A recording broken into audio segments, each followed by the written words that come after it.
दोस्तों नवनीत जेएमएच की खबरों को लाइक करें। इसके बाद पहली बार आए चैनल पर सब्सक्राइब करें, साथ ही बेल के आइकन को दबाकर ऑल कर लें ताकि हमारी खबरें पहुंचे सबसे पहले।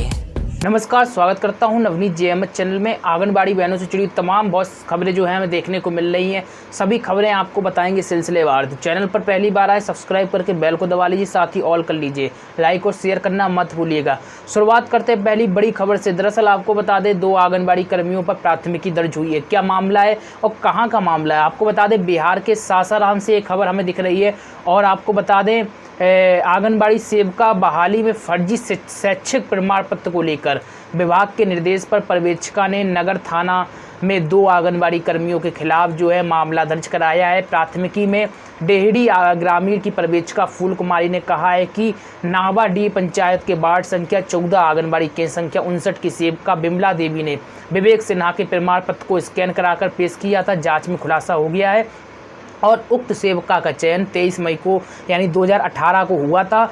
और बेर का पंचायत के वार्ड संख्या 8 की रिंकी कुमारी का भी जो प्रमाण पत्र वो ही फर्जी पाया गया है। इसी कारण से दोनों के विरुद्ध प्राथमिकी दर्ज हुई है। खैर, अगली खबर आपको बता देते हैं, बहुत ही अहम खबर आ रही है। आंगनबाड़ी केंद्रों पर इस समय सफाई अभियान भी चलाया जा रहा है। आपको बता दें, उत्तराखंड के रुद्रप्रयाग से खबर है और राष्ट्रीय पोषण माह के तहत आंगनबाड़ी केंद्रों पर साफ सफाई अभियान चलाया जा रहा है। किशोरी व ग्रामीण भी लगातार इस मामले में सहयोग कर रहे हैं। आपको बता दें, जिलाधिकारी के निर्देशन पर आंगनबाड़ी केंद्र गड़मिल, बेड़ाखाल, मनोड़ा, धारकोट आदि जो गांव है यहाँ पर सफाई अभियान चलाया गया और इस मौके पर गर्भवती धात्री महिलाओं को स्वास्थ्य संबंधी जो है जानकारियाँ दी गई। अगली जो बड़ी खबर निकल कर आ रही है, आपको बता दें, अफसरों ने कंप्यूटर ऑपरेटर के 89 खातों में डाला आंगनबाड़ी कार्यकर्ताओं का पैसा। आखिरकार ये मामला क्या है, आपको बता देते हैं। बहुत ही बड़ी खबर है। दरअसल आपको बता दें, मध्य प्रदेश के भोपाल से निकल कर आ रही है। निरंतर एवं महालेखा परीक्षक यानी कैग ने पोषण आहार मामले में बड़ी गड़बड़ी पकड़ी है। कैग ने बताया कि मई 2014 से दिसंबर 2016 के बीच भोपाल रायसेन के परियोजना अधिकारियों ने आंगनबाड़ी कार्यकर्ताओं व सहायिकाओं की करीब 3.19 करोड़ रुपए की मानदेय की राशि डाटा का एंट्री जो ऑपरेटर होते हैं सहित 89 बैंक खातों में जमा करा दिया। और भोपाल की एक पीओ जो है सुधा बिमल, इन्होंने आंगनबाड़ी कार्यकर्ता पीओ सुधा बिमल है जो मोतिया पार्क में आंगनबाड़ी कार्यकर्ता के रूप में दर्ज थी। उनके खाते में बैरसिया के कई बरखेड़ी, चांदवाड़ा, गोविंदपुर के 1-2 और रायसेना के उदयपुर के परियोजना अधिकारियों का पैसा जमा था। तो ये भ्रष्टाचार का मामला आ रहा है। आपको बता दें, कैग के अनुसार 2014 से 15 से लेकर 17-18 के दौरान आंगनबाड़ी महिलाओं को 6,000 रुपये मानदेय मिलता था, लेकिन उपयुक्त बैंक खातों में 1,13,000 रुपये तक के भुगतान मानदेय के रूप में किया गया। कुल 89 बैंक खाताओं में 9 डाटा एंट्री व कंप्यूटर ऑपरेटरों, जिनका नाम भी दिख रहा है यहाँ पर आप देख सकते हैं, और इनको काम करने वाले आदियों को पीओ में काम करने वाले एक कर्मचारी की बेटी प्रतिमा लोकवानी का था। और लेकिन कितना बड़ा घोटाला यहाँ पे निकल पर आया, आपको बता दें, बाकी बैंक खाता धारकों की पहचान नहीं हो सकी। सितंबर 2016 से लेकर अगस्त 2018 तक भोपाल के जिला कार्यक्रम अधिकारी जो है 44 बैंक खातों में 39 लाख रुपए कपटपूर्ण तरीके से जमा किए। इनमें से 23 खातों में परियोजना अधिकारी ने भी पैसा जमा कराया। और साथ ही ये भी मामला निकल कर आ रहा है कि एक ही बिल पर फ्लेट दूध का ही भुगतान हो गया।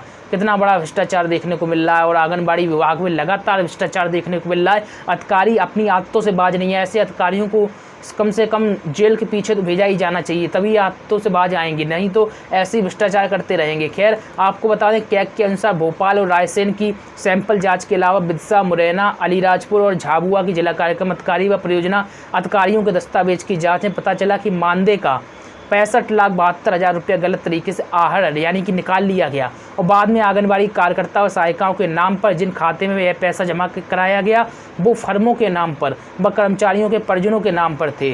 और फर्मों में संदीप कंप्यूटर और ऑफसेट मुरैना शामिल है। ये भ्रष्टाचार का मामला उजागर हो रहा है। वाकई में कमाल की बात है। ऐसे अधिकारियों को जेल के पीछे डालना चाहिए। खैर, अगली खबर आपको बताते हैं। रतलाम में भर्ती आंगनबाड़ी सुपरवाइजर जोशी ने दम तोड़ दिया है। आपको बता दें दुखद खबर है, कोरोना से 16 मौत का मामला निकल कर आ रहा है। आपको बता दें मुरैना में कोरोना से अब तक 16 मौतें हो चुकी हैं। इनमें से नया मामला भानपुर तहसील के गांव लोटखेड़ी निवासी आंगनबाड़ी सुपरवाइजर जो है मृदुला जोशी, उम्र 55 साल बताई जा रही है। रतलाम मेडिकल कॉलेज में 4 दिनों से कोरोना की लड़ाई लड़ रही थी और मंगलवार की शाम को कॉलेज प्रशासन ने परिजनों को सूचना दी। बुधवार सुबह रतलाम में ही इनका अंतिम संस्कार किया गया। परिजनों ने बताया कि सर्दी खांसी के साथ ही तबीयत खराब होने पर इनको अस्पताल में भर्ती कराया गया था, जहां डॉक्टरों ने पहले एक्सरे करवाया और इसके बाद सिटी स्कैन की रिपोर्ट में कोरोना होने की आशंका पर डॉक्टर ने कोविड अस्पताल में भर्ती होने की सलाह दी। आपको बता दें कहीं ना कहीं इनके निधन से निश्चित तौर पर विभागीय और परिवारजनों में कोहराम मचा हुआ है। आपको बता दें 25 नए पॉजिटिव मामले भी जो हैं निकल कर आए हैं। और इसी के साथ ही अगली खबर आपको बता देते हैं, बहुत ही अहम खबरें लगातार एक के बाद एक हम बता रहे हैं। मॉडल आंगनबाड़ी केंद्र में कम मिले सामान, ऐसा हम क्यों कह रहे हैं? क्योंकि सामान मिलता है बच्चों को खेलने, बच्चों का खेल खिलौना मिलता है, लेकिन कम सामान मिला है, ऐसा क्यों कह रहे हैं? कहाँ की खबर है आपको बता दें, झारखंड के सिमडेगा से ये खबर हमें प्राप्त हो रही है। कार्यपालक दंडाधिकारी प्रिंस गोडविन कुजूर ने जिला खनिज फाउंडेशन ट्रस्ट योजना के अंतर्गत 10 मॉडल आंगनबाड़ी केंद्रों का निरीक्षण किया और उन्होंने एक एक करके सभी केंद्रों की स्थलीय जांच की और इसमें 9 सेंटर में मॉडल आंगनबाड़ियों के सामानों की आपूर्ति अपूर्ण पाई गई। यानी कि ये आंगनबाड़ी केंद्र थे, मॉडल थे, यहाँ पर सामान नहीं मिले। आपको बता दें दीवारों में की गई पेंटिंग का कार्य भी अधूरा देखा गया। आपको बता दें जब आंगनबाड़ी केंद्र मॉडल आंगनबाड़ी केंद्र में चयनित होते हैं तो उन विशेषताएं जो है अन्य आंगनबाड़ी केंद्रों की अपेक्षा ज़्यादा अच्छी हो जाती हैं। उनमें कलर है, पुताई का काम है और इसी के साथ ही शासन की अन्य सुविधाएं हैं ज़्यादा अन्य केंद्रों की अपेक्षा मिलती हैं। लेकिन ये यहाँ पर ऐसा कुछ भी नहीं पाया गया। जिला खनिज फाउंडेशन है जो जिला खजिन फाउंडेशन ट्रस्ट योजना द्वारा जिले में 10 आंगनबाड़ी केंद्रों को मॉडल आंगनबाड़ी केंद्र के रूप में परिवर्तित किया जाना है। खैर अगली खबर आपको बताते हैं, पंजाब के कपूरथला से है। सरकार पर आंगनबाड़ी वर्करों का गुस्सा फूटा है और आपको बता दें आंगनबाड़ी मुलाजिम यूनियन ने मांगे मनवाने के लिए फगवाड़ा नगर निगम स्थित टाउन हॉल पार्क में प्रधान विमला देवी के नेतृत्व में धरना प्रदर्शन किया। फिर एसडीएम के माध्यम से मुख्यमंत्री को एक पत्र भेजा और इस दौरान प्रदेश सरकार के खिलाफ जमकर नारेबाजी की। आंगनबाड़ी कर्मी सुबह से ही आ गई और उन्होंने सरकार के खिलाफ विरोध प्रदर्शन किया। आपको बता दें आंगनबाड़ी वर्कर जो विमला देवी हैं, इन्होंने कहा है कि लंबे समय से आंगनबाड़ी मुलाजिमों की जायज़ मांगों को लेकर सरकार कोई रुख नहीं अख्तियार कर रही है। आपको बता दें प्री प्राइमरी स्कूल में दाखिल किए गए 3 से 6 साल के बच्चों को आंगनबाड़ी सेंटर में दोबारा भेजा जाए, ये मांग है। आंगनबाड़ी वर्करों व हेल्परों को हरियाणा की तर्ज पर मान भत्ता दिया जाए। सरकार आंगनबाड़ी मुलाजिमों को पक्के मुलाजिमों का दर्जा दी जाए, इसकी मांग पूरे देश भर से चल रही है। अभी आपको हमने बताया कि संसद में भी ये मांग उठी थी। राज्यसभा में जो उच्च सदन होता है, यहाँ पर भी जो उड़ीसा के एक जो सांसद कह लीजिए या फिर राज्यसभा के सदस्य कह लीजिए, इन्होंने मांग उठाई थी। कहीं ना कहीं मांग जायज़ और प्रत्येक सांसद को अपने अपने क्षेत्रों में अपने क्षेत्रों की मांग उठाते रहना चाहिए और संसद में अगर ज़्यादा से ज़्यादा सांसद मांग उठाएंगे तो कहीं ना कहीं सरकार दबाव में आएगी और निश्चित तौर पर आंगनबाड़ियों का वेतन या फिर राज्य कर्मचारी का दर्जा दिया जाएगा। खैर अगली खबर आपको बताते हैं, उत्तर प्रदेश के आजमगढ़ से आ रही है खबर। आपको बता दें सेवा समाप्ति को लेकर आंगनबाड़ियों में आक्रोश पनप रहा है और धीमे धीमे ये मामला सुलगता चला जा रहा है, किसी दिन भी आग बनकर दिख सकता है। आपको बता दें ऐसा इसलिए कह रहे हैं क्योंकि सेवा समाप्ति के आदेश के विरोध में आंगनबाड़ियों ने आवाज़ बुलंद की है। आपको बता दें उत्तर प्रदेश के आजमगढ़ से खबर है, सेवा समाप्ति के आदेश के विरोध में आंगनबाड़ी कार्यकर्ताओं ने कलेक्ट्रेट के सामने प्रदर्शन किया। जिलाधिकारी को 7 सूत्रीय ज्ञापन सौंपा जिसमें सेवा समाप्ति का आदेश निरस्त करने की मांग प्रमुख तौर पर उठाएगी और साथ ही चेतावनी भी दी गई है कि अगर यह जो मांग नहीं स्वीकार की गई तो निश्चित तौर पर आंदोलन जारी रहेगा। आपको बता दें केंद्रीय श्रम संगठन के आह्वान पर आंगनबाड़ी कार्यकर्ता सहायिकाएं दर्जनों की संख्या में कलेक्ट्रेट पहुंची और प्रदर्शन किया। आंदोलन विशेष सचिव गर्मा यादव के 23 जुलाई 2020 के सेवा समाप्ति के अवैधानिक आदेश के विरोध में किया गया। प्रमुख तौर पर आपको बता दें 62 वर्ष के कार्यकर्ता और सहायिकाओं की छटनी का जो आदेश दिया गया है उसको निरस्त किए जाने की मांग आंगनबाड़ियों के यूनियन कर रहे हैं। किसी भी आंगनबाड़ी कार्यकर्ता व सहायिका का मानदेय न रोका जाए, कार्यकर्ता व सहायिका को 5,000 रुपये प्रतिमाह पेंशन दी जाए, साथ ही एक मुश्त सभी को 5 लाख रुपये दिए जाए, BPL कार्ड और आयुष्मान कार्ड बनाए जाए। इसकी मांग भी आंगनबाड़ी कर्मियों ने की है। अगर आप इस बात से सहमत है तो यस लिखिएगा। खैर अगली खबर आपको बताते हैं, जो घर घर जाकर टेक होम राशन वितरण का आंगनबाड़ी कार्यकर्ताओं ने किया विरोध। अब विरोध क्यों किया पहले तो ये जान लीजिए। खबर उत्तराखंड के देहरादून से खबर प्राप्त हो रही है। आपको बता दें आंगनबाड़ी केंद्रों के लाभार्थियों को अब घर घर राशन बांटने को लेकर आंगनबाड़ी कार्यकर्ता काफ़ी परेशान हो गई हैं। और परेशान क्यों हो गई हैं आपको बता दें, महिला सशक्तिकरण बाल विकास विभाग ने सभी आंगनबाड़ी केंद्रों के कार्यकर्ताओं और सहायिकाओं को लाभार्थियों के घर घर जाकर पुष्टाहार जो है टेक होम राशन के रूप में वितरित करने के निर्देश दिए हैं। लेकिन अब आंगनबाड़ी कर्मी कह रही हैं कि भाई ऐसा काम नहीं करेंगी। आपको बता दें ये कार्यक्रम स्थिति सामान्य होने के बाद किया जाएगा। देहरादून जिले की बात करें तो यहाँ पर 1907 आंगनबाड़ी केंद्र हैं, जिनमें मानक के तहत तकरीबन 500 की आबादी पर एक केंद्र तय है। और आंगनबाड़ी केंद्र बंद होने की वजह से विभाग मार्च से टेक होम राशन घर घर भिजवा रहा है। आंगनबाड़ी कार्यकर्ता सेविका कर्मचारी यूनियन की प्रांतीय अध्यक्ष जानकी चौहान का कहना है कि लाभार्थियों का घर घर राशन वितरण के बाद विभाग को रिकॉर्ड उपलब्ध करवाना, पर वर्तमान की स्थिति को देखते हुए विभाग और प्रशासन को चाहिए कि कोरोना संक्रमण की स्थिति सामान्य होने के बाद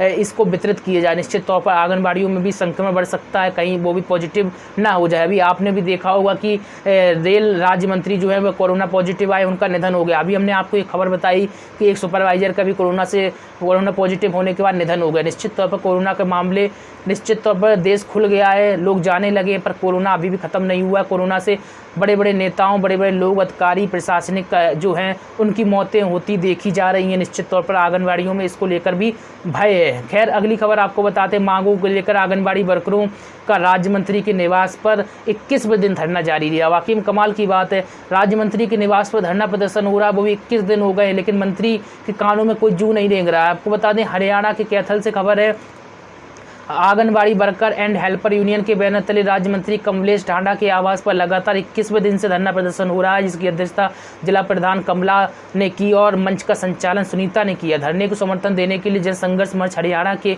राज्य प्रधान कामरेड फूल सिंह, मनरेगा मजदूर यूनियन के राज्य प्रधान कामरेड पाल सिंह सहित अन्य जो है लोग धरना स्थल पर पहुंचे और सहयोग किया, लेकिन मंत्री के कानों में कोई जू नहीं रेंग रहा। वाकई में कमाल की बात है। आपको बता दें भाजपा सरकार ने मजदूर विरोधी नए लेबर कोड बनाए हैं, जिनका आज पूरे देश में मजदूर कर्मचारी संगठन कड़ा विरोध कर रहा है।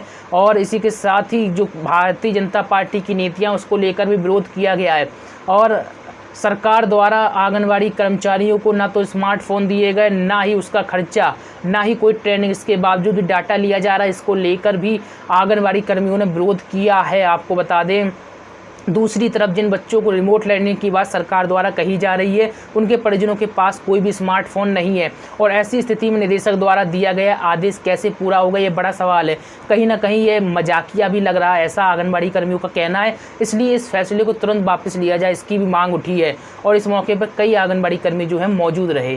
खैर अगली खबर आपको बता देते हैं, स्मार्टफोन के साथ सेविकाओं को बैकअप के लिए पावर बैंक मिलेगा। तो ये वाकई में कमाल की खबर है। वैसे भी आंगनबाड़ी कर्मी जो हैं पावर बैंक तो मांग ही रही हैं, साथ ही मोबाइल की भी मांग, क्योंकि मोबाइल उनको मिला नहीं तो पावर बैंक तो दूसरी बात आ जाती है। बहुत सारे ज़िले उत्तर प्रदेश में भी जहां मोबाइल अभी तक नहीं मिला है, तो मोबाइल की मांग प्रमुख तौर पर है। पहले मोबाइल मिले, फिर उसके बाद नेट का खर्चा मिले, पावर बैंक तीसरे नंबर पर आता है। खैर यहाँ पर स्मार्टफोन के साथ पावर बैंक की भी खबर आ रही, जो काफ़ी अच्छी है। आपको बता दें बिहार के पूर्वी चंपारण से खबर है, और जिले की बाल विकास परियोजना में स्मार्टफोन से लैस 5586 सेवकाओं को एंड्रॉयड मोबाइल की बैकअप के लिए पावर बैंक दिया जाएगा। तो वाकई में एक अच्छी खबर है। आपको बता दें इसके लिए ICDS निदेशालय में पावर बैंक की खरीदारी कर जिले के सभी बाल विकास परियोजनाओं को भेज दिए हैं। तो वाकई में ये भी बहुत अच्छी बात है, क्योंकि अभी तक सुनते थे कि ऐसी प्रक्रिया चलेगी या फिर होगा, लेकिन अब सुनने में आ रहा है कि भेज दिए गए। तो इसका मतलब अब आंगनबाड़ी बहनों को मिलना शुरू हो जाएंगे। तो कहीं ना कहीं उनको जो है अभी समस्या हो रही थी, राहत मिलेगी। जैसे मान लीजिए कहीं भीड़ इलाके में जाती हैं, कभी कभी उनको वहीं से फ़ोटो भेजनी, तो उनके पास बैकअप के तौर पर पावर बैंक रहेगा। पावर बैंक रहेगा तो उसको मोबाइल को वो चार्ज कर सकेंगे। जैसे मोबाइल की बैटरी कभी कभी जल्दी डिस्चार्ज होने लगती है, पावर बैंक ऐसे बहुत मददगार साबित होंगे। आपको बता दें इसी के साथ ही हड़ताल की समाप्ति के उपरांत आंगनबाड़ी केंद्र पर तैनात सभी सेवकाओं को पावर बैंक सुपुर्द कर दिए जाएंगे। ये मामला देखिए, अब सेवकाओं को पावर बैंक मिल जाने के बाद आंगनबाड़ी पर होने वाली हर गतिविधियों को आप मोबाइल के माध्यम से कैप्चर करने में आसानी होगी। जैसा कि हमने आपको बता दिया कि डिटेल समय पर आंगनबाड़ी बहनें भेज सकेंगी, और इसके बाद सेवकाओं को मोबाइल की बैटरी डिस्चार्ज होने का झंझट जो है समाप्त हो जाएगा। यहाँ आपको बता दें सेवकाओं को एंड्रॉइड मोबाइल से विभाग के मोबाइल ऐप के माध्यम से निगरानी करने की जिम्मेदारी दी गई। आपको एक मोबाइल ऐप दिया गया है, मोबाइल में इसके तहत जो है निगरानी विभाग करता है और इसी कारण से पावर बैंक दिया गया है, जिसके माध्यम से आप डाटा भेजते हैं ऐप के माध्यम से और पावर बैंक के माध्यम से आपका मोबाइल जो है हमेशा चार्ज रहेगा। लेकिन पावर बैंक को भी आपको चार्ज करने की ज़रूरत है, क्योंकि पावर बैंक अगर डिस्चार्ज रहेगा तो मोबाइल को चार्ज नहीं कर पाएगा। खैर अगली खबर आपको बता देते हैं, सरकार बनाएगी पोषण ट्रैकर डिजिटल प्लेटफार्म, और लोकसभा में केंद्र सरकार ने जवाब दिया है। तो बड़ी अहम खबर है, इसको लेकर हम बता चुके हैं, लेकिन अब लोकसभा में जवाब दिया है तो एक खबर इसलिए मायने हो जाती है क्योंकि बाल विकास मंत्रालय समेकित बाल विकास सेवा यानी कि ICDS के तहत आंगनबाड़ी और अन्य योजनाओं के समग्र क्रियान्वयन के लिए एक डिजिटल प्लेटफार्म पोषण ट्रैकर बनाने पर विचार किया जा रहा है। आपको बता दी यह जानकारी जो है केंद्रीय बाल विकास मंत्री जो स्मृति ईरानी ने लोकसभा में दी है। आपको बता दें देश भर में चल रहे आंगनबाड़ी केंद्रों की निगरानी के बाबत एक सवाल किया गया था, जिस सवाल के जवाब में केंद्रीय मंत्री जो स्मृति ईरानी ने कहा है कि बहुत कम उद्यमियों ने महिला हॉट पोर्टल की सेवाओं का उपयोग किया, केवल 321 महिलाएं इसमें पंजीकृत हैं। और इसी के साथ ही जो है बाल विकास मंत्री स्मृति ईरानी ने कहा है कि देश भर में चल रहे आंगनबाड़ी केंद्रों की निगरानी के लिए अब आंगनबाड़ी और अन्य योजनाओं के समग्र क्रियान्वयन के लिए एक डिजिटल प्लेटफार्म पोषण ट्रैकर बनाया जाएगा। अभी इस पर विचार चल रहा है। तो कहीं ना कहीं ये बड़ी जानकारी जो है लोकसभा में बाल विकास मंत्री जो है स्मृति ईरानी ने दी है। खैर जाते जाते आपको एक और महत्वपूर्ण खबर देते जाते हैं। अभी आपने सुना होगा कि आंगनबाड़ी वर्कर, संविदा कर्मचारी, मानदेय कर्मचारी, लगातार इन कर्मचारियों को सरकार जो है कोरोना योद्धा के रूप में सम्मिलित कर रही है। अभी एक ऐसी जानकारी प्राप्त हो रही है कि सरकार अब कौन से ऐसे कर्मचारी जिनको कोरोना योद्धा नहीं मानेगी। आपको बता दें मध्य प्रदेश से एक खबर है, सरकार ने कोविड-19 योद्धा कल्याण योजना से इन वॉरियर्स को बाहर कर दिया है। किन वॉरियर्स को? मध्य प्रदेश के भोपाल से खबर है। आपको बता दें मध्य प्रदेश सरकार ने मुख्यमंत्री कोविड-19 योद्धा योजना की मियाद 31 अक्टूबर तक बढ़ा दी है। केंद्र सरकार ने कोविड-19 महामारी की रोकथाम के लिए काम कर रहे कोरोना वॉरियर्स के लिए खासतौर पर ये योजना शुरू की है। अगर इसके तहत किसी को कोरोना हो जाता है, उससे वह एक्सपायर हो जाते हैं, तो निश्चित तौर पर योजना के तहत उनको लाभ प्राप्त होता है। आपको बता दें मध्य प्रदेश सरकार ने इसमें संशोधन कर दिया है और गृह, नगरीय विकास और राजस्व विभाग के कर्मचारी, नगर निगम के सफाई कर्मचारियों को योजना से बाहर कर दिया गया। तो ये बड़ा मामला निकल कर आ रहा है। किसको किसको बाहर कर दिया गया? मध्य प्रदेश सरकार ने संशोधन करते हुए गृह, नगरीय विकास, राजस्व विभाग के कर्मचारी, नगर निगम के सफाई कर्मचारियों को योजना से बाहर कर दिया गया। आपको बता दें कोरोना वॉरियर्स अब मुख्यमंत्री कोविड-19 योद्धा कल्याण योजना का लाभ 31 अक्टूबर तक ले सकेंगे। मध्य प्रदेश सरकार ने भारत सरकार की योजना का विस्तार करते हुए इसमें स्वास्थ्य कर्मियों के अलावा नगरीय विकास, गृह, राजस्व एवं स्थानीय निकायों में काम करने वाले कर्मियों को सम्मिलित किया था। अब योजना में संशोधन करके गृह, नगरीय विकास और राजस्व विभाग के कर्मचारी, नगर निगम के सफाई कर्मी भी होंगे, योजना से बाहर कर दिया गया है। तो कहीं ना कहीं बड़ा मामला है। अब इस स्कीम के दायरे में वही लोग आएंगे जो सीधे सीधे तौर पर कोविड संक्रमण को रोकने में जुटे हुए हैं। इनमें कोविड के अधिकृत अस्पताल, Covid care centre, Covid testing lab, quarantine centre में काम करने वाले शामिल हैं। सर्वे, सैंपल कलेक्शन, कंटेनमेंट में पर्यवेक्षण और सफाई कर्मी का काम करने वाले ही पात्र होंगे। इसके अलावा आपको बता दें कोविड के काम में मृत व्यक्तियों के परिजनों का दावा आवेदन भी 45 दिन के भीतर करना होगा। पहले इसके लिए 3 महीने तक का जो था समय था। आपको बता दें लाभ क्या मिलता है। लाभ, अहम चीज़ है कि लाभ क्या मिलता है। योजना में पात्र कर्मचारी के कल्याण के लिए उनके दावेदार को 50 लाख रुपए का भुगतान किया जाएगा। तो ये बड़ी जानकारी आपको बता दें। क्वारंटीन पीरियड के दौरान या कोविड योद्धाओं के इलाज के लिए किसी भी प्रकार का खर्च कर्मचारी या उसके दावेदार को भुगतान नहीं करना होगा। आपको बता दें योजना में दी गई राशि पात्र कर्मी द्वारा व्यक्तिगत रूप से ली गई अन्य बीमा पॉलिसी अथवा शासन के कर्मी के लिए लागू बीमा योजना के तहत मिलने वाली राशियों के अतिरिक्त होगी। तो ये भी बड़ी जानकारी है। आपको बता दें पूर्व सीएम कमलनाथ की सरकार से मांग क्या हुई है। आपको बता दें पूर्व सीएम जो है कमलनाथ ने अपने ट्वीट में कहा है कि संसाधनों को तत्काल निरस्त करने की मांग की है। आपको बता दें पूर्व सीएम ने अपने ट्वीट में लिखा कि इस समय कोरोना महामारी में हमारे डॉक्टर्स, नर्स, आशा, आंगनबाड़ी कार्यकर्ता, सफाई कर्मी, पैरामेडिकल स्टाफ सहित अन्य जो हैं लोग कोरोना योद्धा का काम कर रहे हैं। अफसर है उनको प्रोत्साहित किया जाए। लेकिन मध्य प्रदेश में कोरोना वॉरियर्स के लिए बनी कोविड योद्धा कल्याण योजना में संशोधन की जानकारी सामने आई है, जिसको लेकर कमलनाथ सरकार ने तुरंत निरस्त किए जाने की मांग की है। खैर, ये तो नीतियाँ थी, ये खबरें थी जो आंगनबाड़ी बहनों से जुड़ी हुई थी, देश भर से आई थी। हमने आपको बताया, कैसी लगी खबरें, पसंद आई हो तो कमेंट में हमें बताइएगा। साथ ही लाइक और शेयर करना मत भूलिएगा। और ज़्यादा खबरों के लिए चैनल पर पहली बार है सब्सक्राइब करना होगा, साथ ही बेल को दबाना हो, तभी आपको अपडेट मिल पाएगी। मिलते हैं आपसे नई और ताज़ा खबर फिर से। नमस्कार।